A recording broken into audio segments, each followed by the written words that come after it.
hockey fans across the world rejoice because for the first time in franchise history, the Vegas Golden Knights have officially missed the playoffs.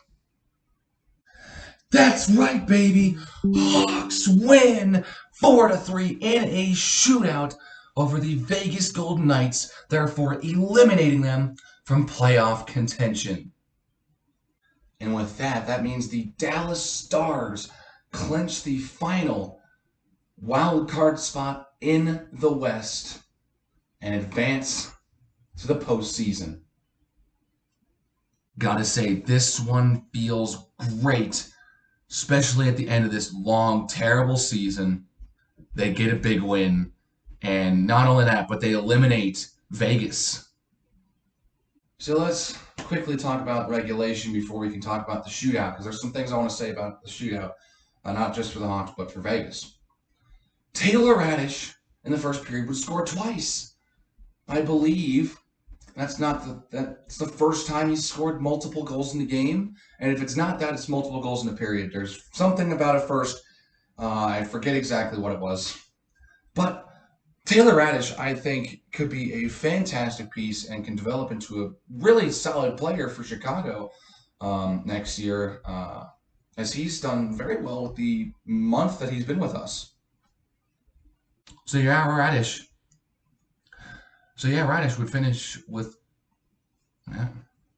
So Radish gets goal number 10 and 11, and that most likely will be the ending tally for him this season. I believe, like 8 of those come with Chicago. Michael Amadio would score for Vegas in the first period, and it would be 2-1 Hawks after the first, before Vegas would score twice, and Caleb Jones would score for the Hawks, and that would even the score at 3. No goals in the third, no goals in an overtime. We'd have a shootout. Vegas would be going to a shootout for the second straight game, by the way. So yeah, Martinez and Pacioretty both score to force the game into overtime. Those goals being in the second period, but still forced it into the extra session. But we go into a shootout, and Vegas was just in a shootout in Dallas yesterday, and they could not get the victory. Dallas won, and that was huge for the Stars. Take out the team at that point in the season, when you have that much of a race, and to take them out in a shootout, it was huge. They just needed 1 point against the Coyotes today, and they had a 3-0 lead in the third. They blew that lead and lost in overtime, but they still advanced. Even though they still got the point, they still advanced because the Knights lost. So yeah, that's how that works out, and that's how Dallas clinches. But Vegas, we go into a shootout, and Vegas was just in a shootout. And I believe in the game prior, their prior game before that, they were also in a shootout. And they did not score a shootout goal in those 2 games. Failed to score. In this game, it was worse. Because Vegas, after these 3 games, went 0-17 on their shootout shots. That is historically bad, because not only do you need to not score, you need to hold the other team to not scoring for a while. All of these shootouts went extra, most likely. It was either, if it was a 3 in one of these games, it was 7 rounds in another game, and then 7 rounds here. Vegas went into extra, shootout rounds at least once, probably twice, and still didn't score. Hawks opened with Taves, Kane, and DeBrincat. Kane and DeBrincat have, scored the game-winning goals several times this season. They couldn't come through, but Kevin Lankinen holds the fort down, stops all 3 Vegas shooters in Stone, Eichel, and forgot what the last one was, honestly. And Shea Theodore was that final shooter for Vegas. He didn't score. So Hawks would now have to dig deeper into their roster to get this victory. They start in the fourth with Philip Kurashev. He can't score. They go to Strome in the fifth. He can't score. They go to Taylor Radish, who has 2 goals in this game, in the sixth round. He doesn't score. And because the Knights can't score, Stevenson, Pacioretty, and Marchessault all fail to score. We go to a 7th round in the shootout where the Hawks would pull out Tyler Johnson. In the 7th round of the shootout, the Hawks would give Tyler Johnson a shot to shoot. He would shoot and score past Logan Thompson, and the Hawks are just one save away from eliminating the Golden Knights. Vegas would send out Michael Amadio, who scored in the first period for Vegas, and Kevin Lankin stops him again, and the Hawks win 4-3 in a shootout and eliminate Vegas from the playoffs in the process. It's probably the best feeling for a win I've had in a while. I mean, when you think about like the last 5 wins so far, we go back to the Anaheim game. That one was a regulation. That was a fun game. Such a great game. Kevin Lankin played out of his mind.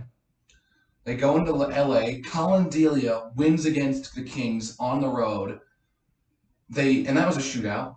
They beat the Sharks in a shootout. They beat the Coyotes in overtime. They beat the Flyers in regulation. And now they beat the Knights in a shootout. That was the last 6 wins, not the last 5 wins. But 3 of the last 5 wins came in a shootout. 4 of the last 5 wins came in extra time anyways. That's fun, all right? But this is a huge victory for the team. Not only did they eliminate a team that everyone is social media is blowing up right now from the fact that Vegas has missed the playoffs.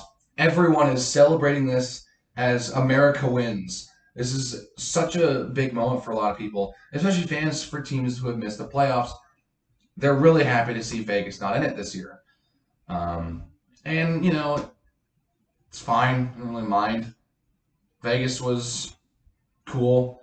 I know that especially in the last year, there's some some referee controversies that were going Vegas's way.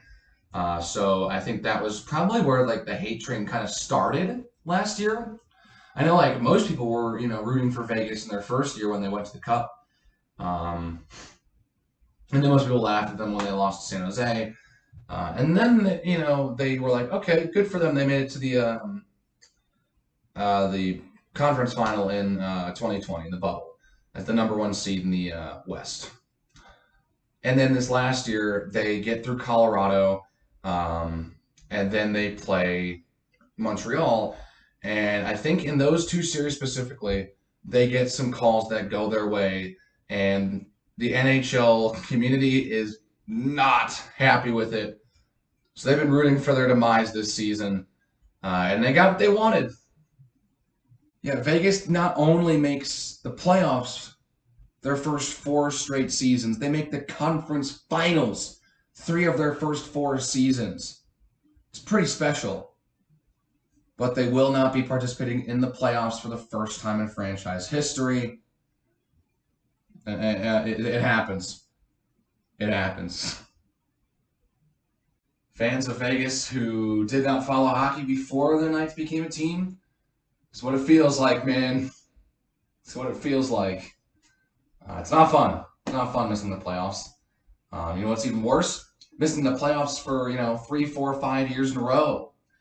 Yeah, don't even think you couldn't even imagine being a Sabres fan right now. They're pushing past a decade without a playoff appearance, which in the NHL where half the league goes in the playoffs, that's pretty. That means you're pretty bad if you miss the playoffs for a decade. Because you can't even accidentally be good. You have to be consistently either mediocre or bad. So yeah, that's whatever. Buffalo's looking like they may be actually pushing for a playoff spot next year, and I'd love to see them in the playoffs next year. But Their division is so hard. The East is so top heavy that it's kind of hard to not think of the same 8 teams going back next year. Um, but enough about the East. The West is set now, with Vegas now eliminated. Dallas gets the final wild card berth, and after going to the Stanley Cup final in the bubble, they missed last season due to a variety of reasons, and they're back in the postseason. So it should be fun for them. They're most likely playing Colorado. It should be just a fun thing that they maybe win a game, and that's it. So that should be fun for them. Colorado gets revenge from the 2020 second round.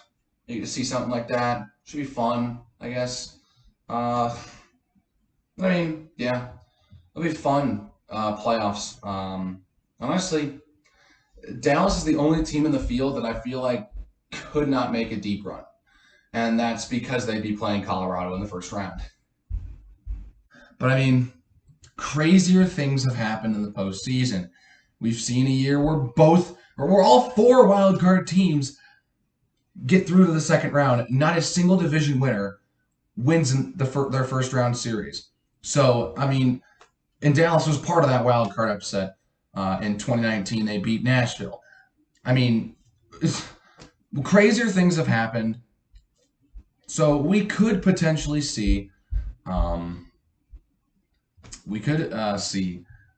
the wild cards pull off some upsets here, and who knows?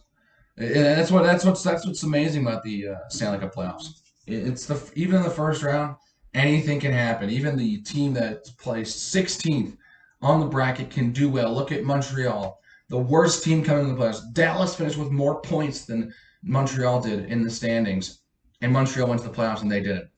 Montreal then upsets Toronto, Winnipeg, Vegas, and loses in 5 games to Tampa. They go to the Stanley Cup final as the worst team entering the playoffs, at least when you look at point-wise. Montreal was the worst team coming into the playoffs, and they go all the way to the Stanley Cup final. If that doesn't tell you how unpredictable the NHL playoffs, especially in the first round, can be, I don't know what does. I mean, not only that, but the 2019 playoffs where all the wild cards took out the division winners, and Columbus swept the President's Trophy winners who won 60 games in Tampa Bay. That's something. The playoffs are right around the corner. The field is set. The Hawks have just one more game to play to finish the season. Anyways, that's going to do it for me here. If you liked it, please hit the like button and hit that subscribe button for more reactions. And I will see you guys next time. See you guys.